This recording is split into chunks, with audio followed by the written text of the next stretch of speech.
अस्सलाम वालेकुम। तमाम स्टूडेंट खैर खैरियत से होंगे। मेरा नाम सैयद मोहम्मद फैज़ान रिजवी है। काफ़ी स्टूडेंट्स का ये सवाल आ रहा था कि कॉपीज़ किस तरीके से चेक की जाती हैं। जो एग्ज़ाम की कॉपीज़ होती हैं वो टीचर किस हिसाब से चेक करते हैं, कितने टीचर चेक करते हैं, कौन से टीचर किस कॉपीज़ को सिलेक्ट करते हैं, कौन से टीचर कितने नंबर स्टार्ट में देते हैं, एंड में देते हैं, एमसीक्यूज़ में कैसे नंबर दिए जाते हैं। तो मैं सारे सवालों को एक साथ जमा करके उनके जवाब मैं आप लोगों को दे रहा हूँ। सबसे पहले तो देखिए, जब आप कॉपीज़ भर के आते हैं, तमाम आपके पेपर्स हो जाने के 15 दिन के बाद बोर्ड में कॉपीज़ चेक स्टार्ट होती हैं। ठीक है। काफ़ी लोगों का ये भी सवाल था कि टीचर्स जो है वो कॉपी घर ले जा सकते हैं। तो मैं उन्हें बताता चलूँ कि ऐसा मुमकिन नहीं है। बिल्कुल भी ऐसा नहीं हो सकता। टीचर जो है वो चेक करेगा तो वो बोर्ड के अंदर ही चेक करेगा। टीचर कभी भी घर लेकर नहीं जाएगा, ये बात अपने जहन में रखिएगा। सबसे पहले एमसीक्यूज़ पे आते हैं। तो मैं आप लोगों को एक चीज़ बताता चलूँ, काफ़ी लोगों को ये बात नहीं पता होगा कि एमसीक्यूज़ में टीचर्स कभी भी नंबर्स नहीं काटता।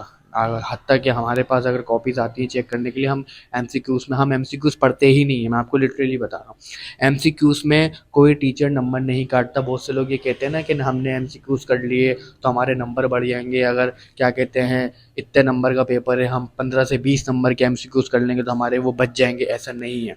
एमसीक्यूज़ में नंबर टीचर ज़्यादा नहीं पढ़ता है। एमसीक्यूज़ में वो दो चार पढ़ेगा, वो छोड़ देगा, वो नंबर दे देगा सीधे सीधे।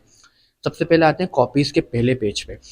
मिसाल के तौर पे 10 शॉर्ट सवाल हैं तो आपको जो सबसे पहले आता है, आप कहते हो नहीं मुझे वो बहुत अच्छे से आता है और मैं पूरा अच्छे से वजाहत करके भी लिखूँ, जो मैंने पढ़ा है वो मुझे पूरा याद है। आप वो भले मिड में हो, वो भले लास्ट में हो, आप वो सवाल उठा के वो पहले पेज पे लेके आओ। पहला पेज आपने इतना अच्छा बनाना है कि टीचर कहे नहीं, अगर इसके आगे के सवाल भी गलत हैं तो मुझे उसको नंबर देने चाहिए। तो आपने ऐसा ऐसा इस तरीके से चलना। ये नहीं है कि आप पहला आपका सवाल है तो आप ये कहोगे नहीं मैंने पहले ही लिखना है तो पहले का ही जवाब लिखना है वरना टीचर रिजेक्ट कर देगा। ऐसा कुछ भी नहीं होता। पहला, दूसरा और तीसरा 3 पेजेस आपने 3 सवाल ऐसे लिखने हैं कि टीचर्स को लगे नहीं नहीं ये बच्चा कर सकता है। टीचर सिर्फ सवाल पढ़ता है, हेडिंग पढ़ता है और सिर्फ 1 से 1.5 लाइन पढ़ता है बस, जो कि मैं आपको अपना एक्सपीरियंस बता रहा हूँ, और कुछ भी नहीं पढ़ता। ठीक है। दूसरे पेज पे आता है, वो भी यही करता है। फिर बहुत से होते हैं जो थोड़ा सा वो होते हैं, सेंसिटिव होते हैं, वो तीसरा भी पढ़ लेते हैं, वरना अमूमन टीचर जो होते हैं वो 2 पेजेस पढ़ते हैं। 2 पेजेस आपने बहुत अच्छे से करके आने हैं। गलती ज़्यादातर स्टूडेंट्स ये करते हैं कि वो एक लाइन लिखते हैं, नीचे की लाइन छोड़ दी, फिर उसके नीचे लिखते हैं कि हमें बी कॉपी मिल जाएगी तो फिर टीचर समझेगा कॉपी भरी हुई है, स्टूडेंट ने बहुत लिखा है, नंबर दे देते हैं। ऐसा नहीं होता। आप भले एक कॉपी में करें लेकिन ऐसा करें कि टीचर बोले नहीं इसको मुझे नंबर देने चाहिए। ठीक है। तो इस चीज़ का बहुत ज़्यादा ख्याल रखिएगा। काफ़ी स्टूडेंट्स क्या करते हैं, उन्हें कुछ भी नहीं आ रहा होता, तो आपका क्या काम है, सवाल पढ़ें, सवाल के हिसाब से एक हेडिंग डाल दें, मसला नहीं है। हेड अगर आपको बिल्कुल जो आपने बुक में पढ़ा है ना, आपको वो नहीं आता, आप अपने पास से भी लिख सकते हो, ज़रूरी नहीं है। बहुत सी ऐसी चीज़ें जो आप अपने पास से लिख सकते हो। हाँ, इंग्लिश का है तो आप कुछ भी इंग्लिश में लिख सकते हो, मसला नहीं है। इसके बाद उर्दू का है तो उर्दू तो आसान है, ज़रूरी नहीं है आपने उर्दू में जो पढ़ा है वही आपको लिखना है। उर्दू तो बहुत ईजी है। इस चीज़ पे आते हैं। काफ़ी स्टूडेंट क्या करते हैं कि वो जहालत भरे होते हैं, जो उनके वालिदैन बस उन्हें ज़बरदस्ती पेपर दिलवा रहे होते हैं। वो क्या करते हैं कि टीचर्स को गुस्सा दिलाने के लिए गाने लिख के आ जाते हैं। शुरू से एंड तक गाने लिख देते हैं तो टीचर उस कॉपी को फाड़ के फेंकता है, ना कि क्रॉस लगाता है, सीधी सीधी कॉपी फाड़ के फेंकता है। ये अप्रूवल दी जाती है टीचर्स को। ठीक है।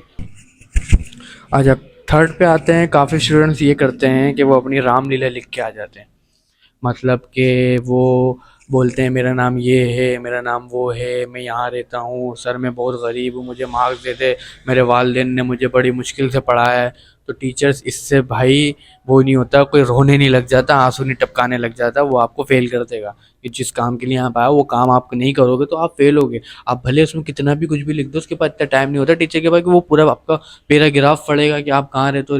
कुछ कुछ तो ये भी लिख रहे होते हैं, हम अपनी पप्पो से तंग हैं, हमारी अम्मी क्या कहते हैं वो डिप्रेशन के शिकार हैं।